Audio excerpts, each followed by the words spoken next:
All right, man. Are you prepared? As prepared as I think I'm gonna be. If it's trash, you can just cut the segment. Nah.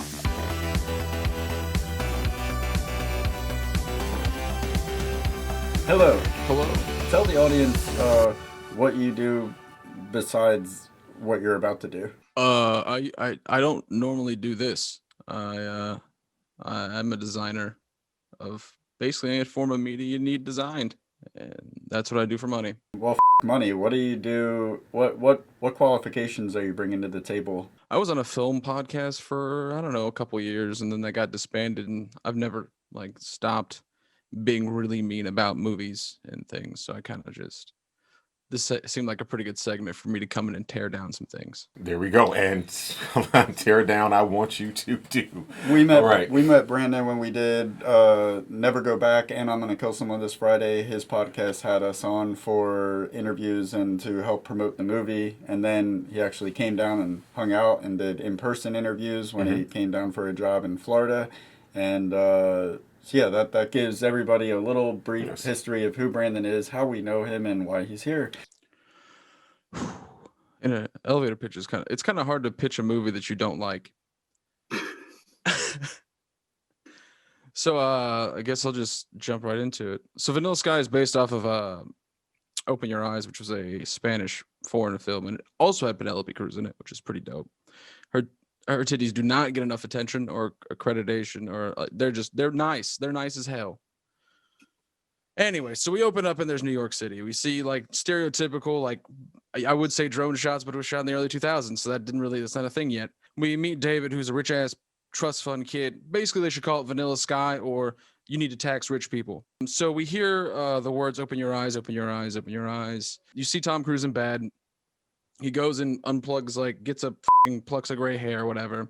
Goes to Times Square in a Porsche, which is a really nice car. That sequence is pretty cool. We cut to a weird random thing where Kurt Russell's sitting there talking to the Phantom of the Opera, and they're sitting there just talking back and forth about like whatever.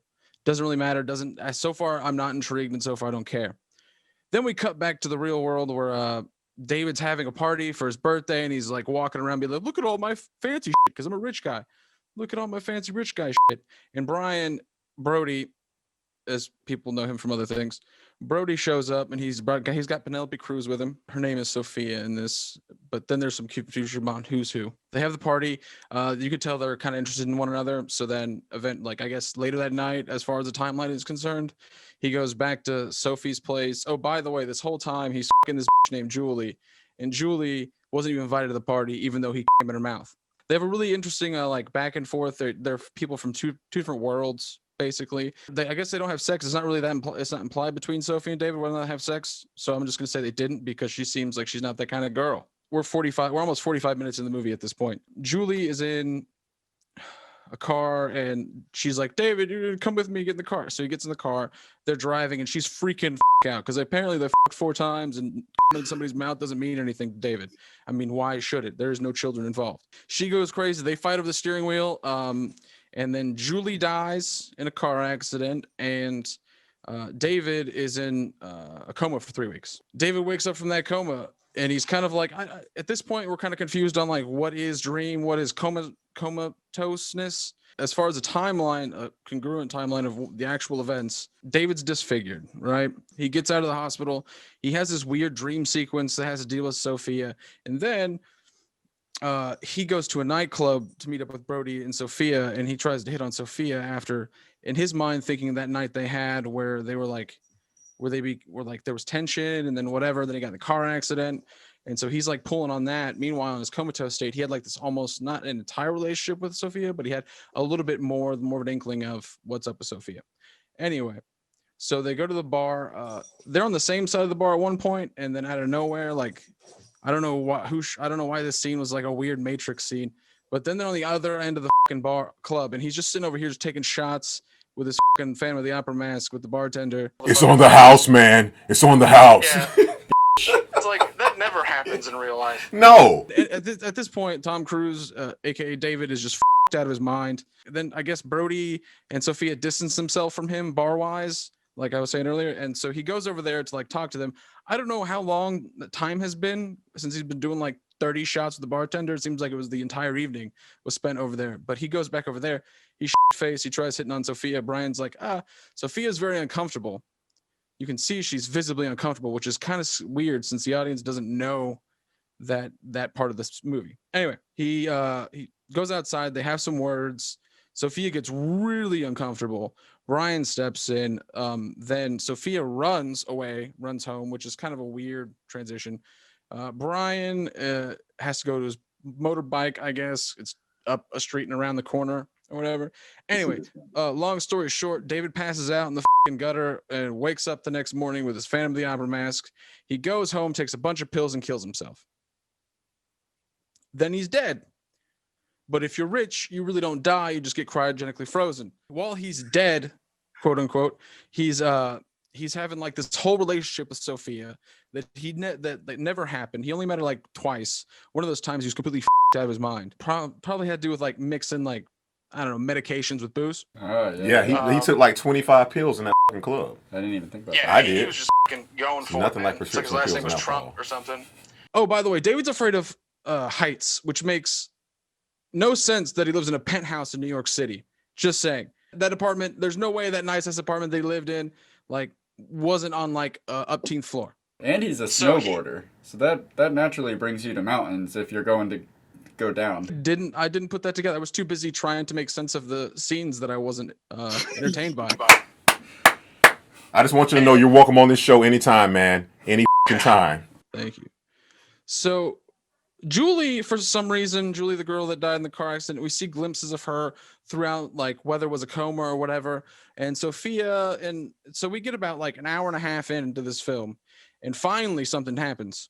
You have the whole back and forth between Kurt Russell and the back and forth scenes, and like you're not really sure which part of the timeline you're in. So I established that timeline that at this point he's dead. So like Kurt Russell's a figment of his imagination. At this point, his subconscious is just at war with itself. And his alternate like dream state thing. First act ends. The first act ends 45 minutes into a fucking 2-hour-long movie. That is way too long to get through your first fucking act. I don't care. Let him finish, David. You're acting like David Ames. Get yourself together. So there's Benny the dog, who's like this weird motif that's strung throughout, where it like leads the subconscious. His subconscious is playing like little things here and there. Within his altered dream states, where you can go back and watch and see that Sophia if it's Sophia, it's not Penelope Cruz's Sophia. Let me ask you this. You mentioned Benny the dog. Remember the look that Benny the dog had in his eyes? And even one of the one of the Tonight Show hosts, I think it was Conan O'Brien, said, look, it doesn't even look like he's really there. I brought up to David, I said, to me, it reminded me of Get Out. How when they switched their consciousness into somebody else's body, it didn't seem like they were really there at times. You see him there, but he doesn't look like he's there in his eyes. So to me, it was like, nobody's going to be normal after getting thawed the out. I don't care what you say. Oh, hell no. Definitely not. Especially like a dog. Yeah. I mean, you could tell dogs, you look at their eyes, like, because their eyes are bigger, you can kind of see their soul a little bit better, I think. Yeah. You gave no shit about Benny the dog. We're shifty by nature. Okay. Thank you. Anyway, so Benny's there. His owner's like this weird fucking like... By the way, Spielberg's at David's birthday party. What the He caught it. I just backtrack all the way back to the beginning. Spielberg's at David. It doesn't make sense. But I hear the story behind that is hilarious. Yeah. Yes. Where was I? Oh yeah, he's dead. So basically, that's the story. Is he's dead for like, or he's like cryogenically frozen in his altered dream state where his subconscious is attacking him the whole time. This whole movie is a convoluted mess where everything's jumbled together, but there's like the only like really lead-in transition that makes any kind of sense is when comes out of like when his own narration comes out of nowhere and he's answering one of Kurt Russell's questions, who I guess is like his TV dad in his subconscious, and so we're an hour and a half into this film, and that's where David, within his like whole simulation, ends up killing Sophia because he thinks Sophia is Julie, and how can Sophia be Julie if Julie's been dead this whole time? He thinks it's the board. He's a paranoid person who seems to think like everybody's trying to take his money and his power from him. It's very it didn't age well. You're right. I'm saying no because you're right. It did not age well. The effects did not age well. Like it's like why people shouldn't be trust fund babies. There's also this weird thing where it's like they keep changing like The prosthetics were good. Yeah. I will say prosthetics were good. There was a weird, like, it's not really, it's sometimes hard to tell, like, throughout the film whether or not you're in a dream state or in, like, a death subconscious state or he's, like, actually alive. And sometimes, like, the facial disfigurement that he got in the car accident, like, didn't do it justice into, like, whether or not you were a dream or whether or not he was in his dead state. But it doesn't really matter because I guess technically they would be the same states. Here's my issue real quick. You brought up the prosthetics. They were really done well, and I'll give you that. But when we did a rewatch for V for Vendetta, one of the things that I discovered is that they initially did the same thing that I think the effect they did with this film to where they just really had a mic inside the prosthetic or the mask and they recorded that. But if you notice, for like the first 45 minutes of the film you brought out, a lot of Tom Cruise's audio is muffled. They didn't go back and do any type of ADR like they did in V for Vendetta, which I think they should have done because it did it a disservice. I'm telling you, it did it a disservice. Did you not feel it was a little muffled? Tell me, did you not? I could hear it, and I was more, I liked that. It was more of like an intrigue factor. It's like, why does it sound like he's talking in a tin can? Okay. And then you see him wearing the Phantom of the Opera mask. Like, oh, that's dumb. Okay. Okay. All right. Okay. I'll take that. I'll take it. But I did think, because when I was rewatching it again, because I haven't seen this movie in a long ass time. When I was rewatching, I was sitting there and I was like, huh. Why does his voice sound so fucked up? But then, like, not knowing anything about the story, and that's kind of like the lead in to him being in that mask and seeing. And another thing is, like, you can just tell Tom Cruise is a crazy person the whole time. I guess rich people can act like assholes like that, and it's completely okay in pre 9/11 standards, but. To me, Brandon, it's one step above. See, to me, there's everybody that lives in this world who pays taxes or doesn't. No pun intended. Who what I call the sheep level of as far as financial society. I'm not talking about their mindset, just financial. Then there's what I call the white privilege section of America, who makes enough money to just not really worry about the problems that the rest of us have to worry about. When I say us, anybody that's living check to check. Then there's that elite status to where you're talking about David Ames. They don't even have white privilege problems. They have to almost, like you say, create their problems. The seven dwarves, the anxiety, they're out to get me. They are so bored with life. They have created. It's a Sims world. He's living in a Sims world. He creates his own villains. Yeah, there you go. He's a trust fund baby who, like, inherited a fucking, like, magazine mogul thing. And he has, like, ownership of the board, and he's worried about all these old dudes that worked with his dad trying to take his, like, company. And I'm just like, dude, it's not even your company. Like, why the do you care? Live off of royalties the rest of your life and do something that you actually care about. It had a Batman Begins feel to it when Bruce Wayne came back to life and went to the board, and they were like, hey, you don't need to worry about this, do that. So, hey, listen, I'm giving it credit where credit's due. But then again, there are people that are, it's like, there are people who just don't have to do anything. Just do what makes you happy. Don't. And I think his own problems came from himself. His whole undoing of his whole dream state was because he was too big of a to, like, own up to the shit he had done and to be a better person.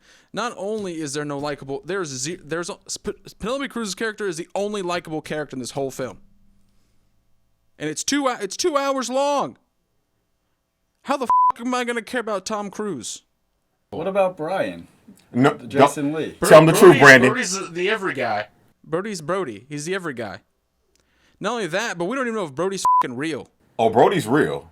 Brody's the reason why this fucking movie went down. Remember what Tom asked? David asked him. He said, hey, man, what'd you say to Sophia the other night? He was like, I didn't say anything. And then he looks down for a split second. Every guy knows you broke bro code. You were drunk. He said it.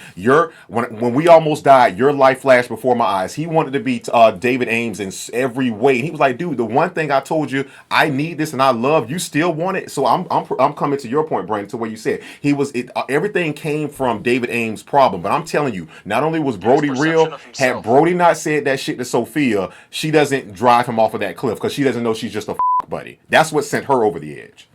True. I guess, yeah. That's when you say Sophia, I think so. I'm sorry, Julie. I apologize, Julie Giuliani. Yes. If he doesn't tell if he doesn't tell Cameron Diaz's character that hey, you're just his buddy, she doesn't that doesn't her mind up. She's already up. Why is her mind fucked up, dude? Like, I don't know. She got attached. Her problem, the whole movie's problem, is because she got attached. She didn't understand that she was a role player, but not. She's like a general manager. You're never going to be the point guard. We just need you to kind of manage the team. And now you want to. You're reactivating yourself, Roger Dorn. You can't get back in the game. If you're going to blame it on Brian, you have to bring it all the way back. To her, Jolie, because she set false expectations, trying to be the cool girl. When but she really you have wasn't. to bring it back to what Brandon just said. It all comes back to David Ames' greed. Had he not been greedy and have to have everything, this is all his fault. Sophia told him, if you just would have went to work, none of this happens. You got in the car with fucking Julie. True. In Tom Cruise's David's defense in this whole thing, mostly because Penelope Cruz's version of Sophia she's the only likable character in this whole film. Yes, lovable, if you will. I did tell him this, that you saw lovable. Because of her, she truly was. I don't think they f***ed on the first night, like you said. I don't think they had sex, but so what the fuck is Julie freaking out about? She's freaking out that she's fucked him and she's never seen him look at her like that. That was the f***ing problem. Yeah, that look, that glaze that he had in his eyes from not even having sex with a girl. Right. It's not my fault you came in here, drunk my kids, and the shit out of me. I didn't ask you to do it, but I'm a man. I'm not turning it down. And I'm sorry. And he rubbed it in because he didn't have he was so high from the night with Sophia that he was just like, yeah. Like, he couldn't even wipe the smile and even act normal for her. And she's never seen that smile on his face before. And I don't care what nobody says. I guarantee you that first cut of that movie, when you first see the movie in the beginning, remember after the running around scene, and he wakes up, he's like, I don't care what nobody says. I've watched enough adult films and real films to know he was getting a blowjob from Cameron Diaz in that scene, and they probably just didn't show that part. Because look at his face. He's laying on the edge of the bed with his head back, his eyes roll back. I know that look with their eyes rolling to the back of your head. He was getting a blowjob, but they were like, you know what? That kind of starts it off too fast. So they came up with, wake up, David. How many times you have told a female, how many times have you heard someone tell a female, hey, why don't you wake me up in the morning? That's what that fucking means. I'm sorry. Either that or like, hey, just like hit me until I wake up, because like, I'm gonna be f***ed up tonight. Hit me with your best shot. Season 2. What do you think of the ending? I think the funniest line out of the whole... we haven't even got to the part where he kills Sophia. Does he? I thought that was a powerful part. No, he doesn't. It's not real. It's dead. It's not real, but still powerful filmmaking. Not really. I mean, it's powerful in the sense of like how it was shot. It makes sense how it was powerful, but like if you start hallucinating, the first thing I'm doing is pulling out and being like, "What the fuck is going on?" Right. I'm not gonna continue. Right. Yeah. He's gonna be like, dude. He's gonna be like, wrong hole. And be like, oh shit, he's right. But there was, Brandon, did you hear this? There was one part in the movie where they say this. They say, hey, listen, I think Kurt Russell's character says, maybe you manifested. I don't even know if it was Kurt or Tilda Swinton, which David hates, by the way. I don't know. Someone says this line. Tell me if you remember. They said, maybe you manifested Sophia because of how you treated Julie, and that you knew that this is how she should have been treated. So you manifested her because you would treat this person better. You remember that part? Yeah. And it was more like you only met this Sophia person once, but your subconscious was so stricken by her, probably because of the traumatic events of having the accident the next day, that person, even though you hung out with him once, is just there in the subconscious. And he could never really got over the car accident. He could never really get over the fact that his like face wasn't even that fucked up. It wasn't like the best looking face, but he's not fucking. He was. What's what I got from Goonies? It wasn't like he was Forrest Whitaker. Not doing that again. Whoa. Not doing that again at all. Forrest Whitaker out of this. Yeah, please. I keep telling him that, but I'm sorry. Continue with your pitch, man. You're doing amazing, by the way, man. Shit. I got thrown off because all I can think of like is The Last King of Scotland. Anyway, there's these weird bar scenes that are intertwined in between of like the ending parts. So you don't know why he's in prison the whole time through the first half of the movie. Then you get to the part where he kills Sophia / Julie in like an hour and a half in, and then the rest of the movie is just like, I don't care anymore. Get to something that matters to me. And there's a few scenes in there where there's a bar scene with I forget his name, the actor's name, but he's like the dude at the bar who's like the tech support for L.E. Sorry. The first time when I was rewatching this, I completely forgot what the name of that company was called. And he's like, Kurt Russell's like, tell me who's Ellie. And I'm just like, who? There's like 4 people in this whole fucking movie. None of them is named Ellie. Yeah, so life extension. So they eventually get to the point in time where He ends up at LE because apparently Michael Shannon and Kurt Russell busted him out of the jail, which was met with like minimum resistance, which lets you know One fucking it's not Shawshank real. Redemption police officer from like the fucking 50s with a fucking pea shooter. I'm like, what is this? What is this? He just had like a nightstick and that was it. And he It's kinda shoves like, him and just runs off and does the classic elevator push. We're back in Looney Tune And land, man. they get to Ali. McCabe's like, wait out here. He's like, all right. All right, cool. All right. And they mention how he's afraid of heights a lot in this film. For the ending. It's just for the ending. It's the ending where he's on top of the roof and he's talking to Ellie and Kurt Russell's like, I'm your subconscious. I want to survive. I'm real. I've got kids. And tech support's like, what are their names? And he's like, oh, shit. And then Tom Cruise just yeets himself off the fucking building. And that's the movie, really. What do you think the solid elevator pitch, by the way? Not more above solid. Above solid. I'm sure you loved it. Okay, Metal Gear Solid elevator pitch. Okay, there we go. What do you think the ending means that you hear Sophia's voice before he wakes up? I think because all good movies come full circle and they pushed it there at the end just to like prove that point. I don't think it has any inclination because she's been dead for like 150 years or like at least 100 years. So One thing I want to piggyback on what you said. You said we found out halfway through the movie that, okay, he's in jail for halfway through the movie. But I tend to tell you that he's been in jail the entire movie. The reason why I say that is we have a connections segment this season. And I connected this, if I didn't say it earlier, with the Matrix. And the reason why I say that is, you remember Morpheus says, you're in a jail, a prison for your mind. So essentially, he put himself in jail. He created the father figure. He was never in jail. So that's what I'm saying. He wasn't in a physical jail ever, but once he got with LE, the mind is so powerful. They told him your subconscious could drive this wrong. So he was in jail the entire film. Well, I loved Technically, it. yes. That's all you got is I loved it. That's all you can keep saying? Okay. Yeah. I can see why you'd like it. I can see why a lot of people like it. I feel like it didn't age well, and going back and watching it, I'm like, yeah, I've seen this movie done way better since then. Inception, for instance, way better. All right, man. That was not an elevator pitch at all. I think we should rename the segment. That was more like a, what do you think about this? No, it's Or no, you know what? That's what we should call it. Pitching or bitching. No, He's either pitching on it or bitching on it. No, I'm cool with it because he told the truth about what's going on here. Here's the thing. I already have the artwork. Okay, created. it's this thing. It's this. It is this. already built the Can't rebuild At least for this season, it is 30. that. So That's fine. We'll just. I mean, are you still down for 10 more episodes? Yeah, I mean, it's going to be really hard to pitch Coming to America. I told him that you were on the fence about that one. Why is he? I'm going to do it. Why is he But, hard to like, pitch? because Oh no, man, just go, Because bro. that movie's pretty going to be a lot easier to pitch, I think, because the main characters are, like, morally good. Yeah. Like, there's a reason why Eddie Murphy's character goes to New York without, like, all of the, like, pleasantries of being a prince. Here, I was going to tell you this, Brandon, because I thought about it. I'm cool with you doing. I don't care what kind of movie we do, but if I always just want you to be yourself when you do the elevator pitch. Because if it's one thing, we just got a black guy to be like, hey, tell us about Coming to America. No, I want somebody to be like, you know what? I didn't even know who the fuck Arsenio Hall was until I saw Coming to America, and now I do. And maybe you did know, but maybe you didn't. My point is, I want to hear his perspective of it. That's what makes the show unique. We're not whitewashing, blue washing, red. We're coming right We're down not the middle. vanilla skying. Yeah. There you go. No, I don't accept that. I don't accept that. That's okay. We're gonna get on to the we got like 10 more segments to do. We gotta figure out a good outro. Send you out. Hey, no, you just send them out. Well, I was going to say you could send them out with, hey, this is your assignment for next week if you choose to accept it. You know, just whatever the movie is.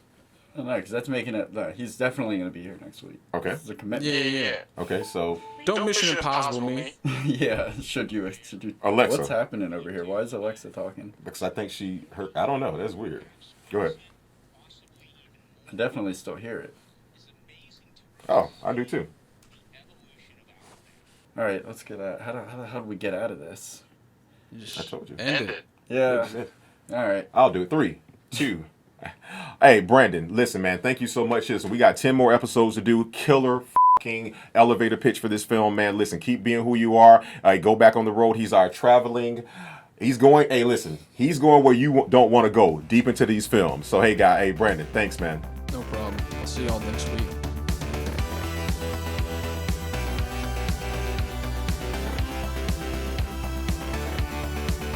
Why don't you subscribe? It'll last longer.